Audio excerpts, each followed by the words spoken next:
Back now to our top story, the unrest in Los Angeles and the Trump administration's heavy-handed response. President Trump is in the Oval Office taking questions about what's happening. Let's listen. Will you invoke the Insurrection Act to deal with the situation in California? If there's an insurrection, I would certainly invoke it. We'll see. But I can tell you last night was terrible.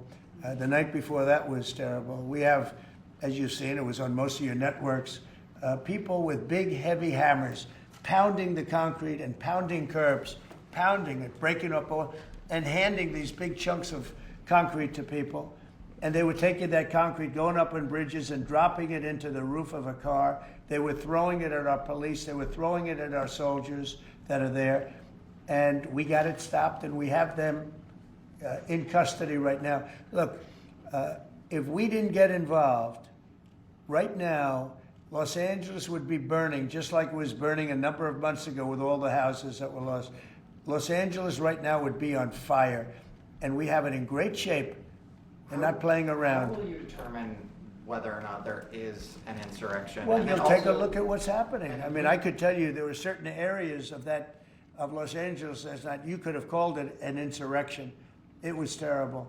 But these are paid insurrectionists. These are paid troublemakers. They get money. And when you take a look at what they do, where they show up and everyone's saying, what's he doing? He's pounding the curbs. This one guy's pounding the curb, breaking the curb, and handing big pieces of granite, in some cases it's granite and concrete to other people, and they're running out with it, and then we watch the other people, and they try and throw it into the face of the soldiers, throw it into the face of the police, and they hurt some people very badly. They go up on bridges, they drop it down on the cars as the cars are moving. They're not breaking the curb because they're doing a demolition service. They're breaking it to hand out to people as a weapon. It's bad stuff. I've never seen that before. Mr. President, how soon do you want to see FEMA eliminated? And what's your message to the governors about how much more of an expense is going to fall to states? Yeah, well, it's not going to be so much to states. We're going to give out less money. We're going to give it out directly. It'll be from the president's office. We'll have somebody here. Could be Homeland Security, but we're going to give it out through a method where it's given out. As an example, I just gave out $71 million to a certain state. They were looking to do about 120. They were very happy with the 71 million. We did a little cutting. Okay, you just heard President Trump before he was asked about FEMA, making some pretty grand pronouncements about the situation in Los Angeles and what he claims is the federal response. So I have a Democratic Congresswoman, Laura Friedman of California, here with me. Her district includes parts of Los Angeles and its suburbs. Thank you so much for being here. What's your response to what the president said? I thought the president's response was shocking. We've had a very large local law enforcement response to the troublemakers that have infiltrated into some of these protests. We have about 650 California Highway Patrol officers on scene as well. And to say that it was Trump and other outside forces that have come in and gotten the situation under control is very disrespectful to local law enforcement who are out there trying to defend the public and doing a great job in the streets of Los Angeles. The governor has told members of Congress in a briefing that local law enforcement in Los Angeles and in the state of California are perfectly capable of dealing with this problem. And there certainly are people that are creating a problem right now, and I don't want to minimize that.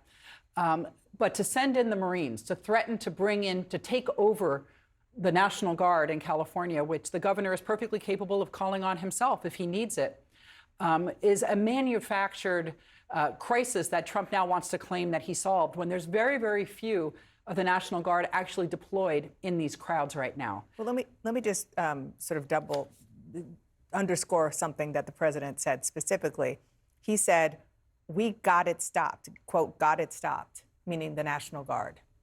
I would say that it was local law enforcement that's been on the ground for the last few days, controlling the situation, and by the way, protecting the thousands of peaceful protesters that are out on the streets that we're not talking about. But I want to make sure that we do focus for a minute on the fact that we have thousands of people that have come out to voice their displeasure with this administration's policies. And I did bring a photo that my staff took yesterday of several thousand people who marched very peacefully through the streets of Los Angeles.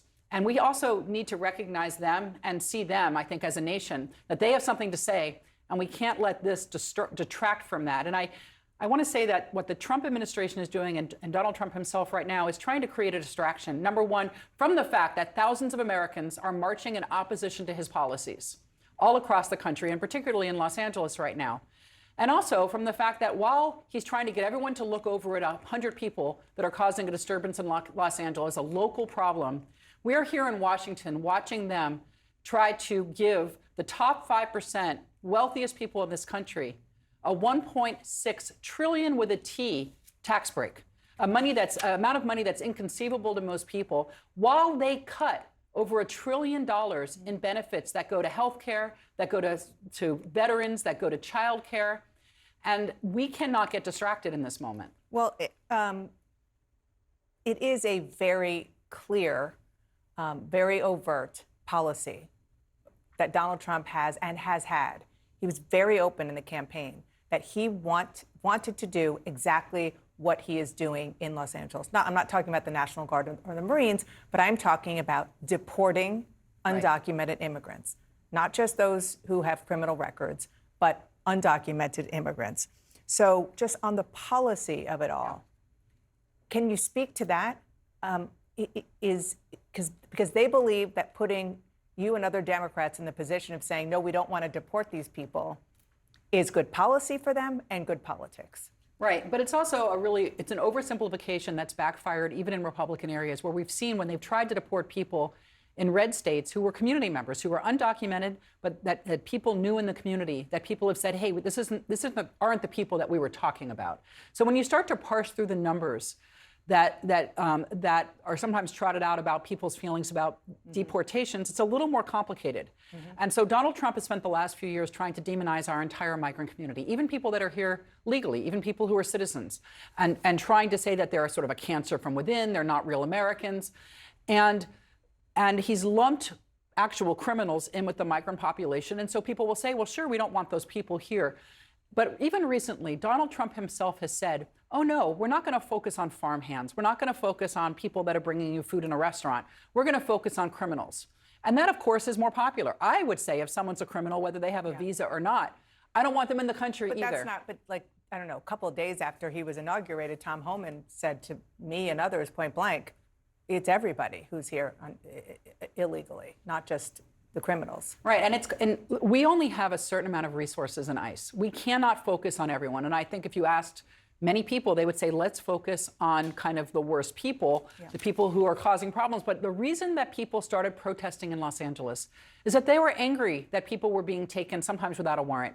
They didn't want to see kids separated from their families, ICE showing up at elementary schools and trying to get in to take kids into custody.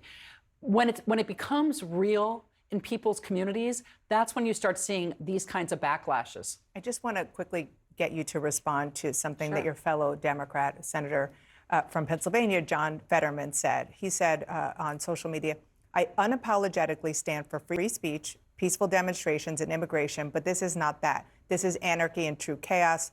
My party loses the moral high ground when we refuse to condemn setting cars on fire, destroying buildings, and assaulting law enforcement. So today we did a press conference with a bunch of legislators from California. We had a bunch of members of Congress, all Democrats, and every single one of them condemned any violence in these protests. Let's be clear, those people that I showed you, those thousands of protesters, they're put in danger by these chaos agents who come in, who throw rocks and try to agitate the police and set things on fire. Those people should be arrested. I have said that.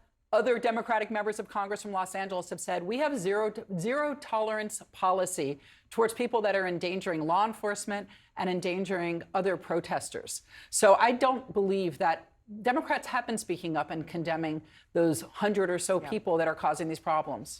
Yeah, no, I've heard you say it, and Governor Newsom and the mayor and pretty much everybody. But let me say for immigration, we need real immigration policy. We had a bipartisan immigration bill last year that if the Republicans want to bring forward, I would vote for it tomorrow. And we could help shore up the border and we could bring sense to immigration and stop this chaos. You're a freshman, you're new to Washington. You know, I like your optimism about immigration reform. They've tried it for decades that I've been covering. So, you know, maybe it's just a new voice that they need. Thank you, Congresswoman. Thanks, Dana. Thanks for having me.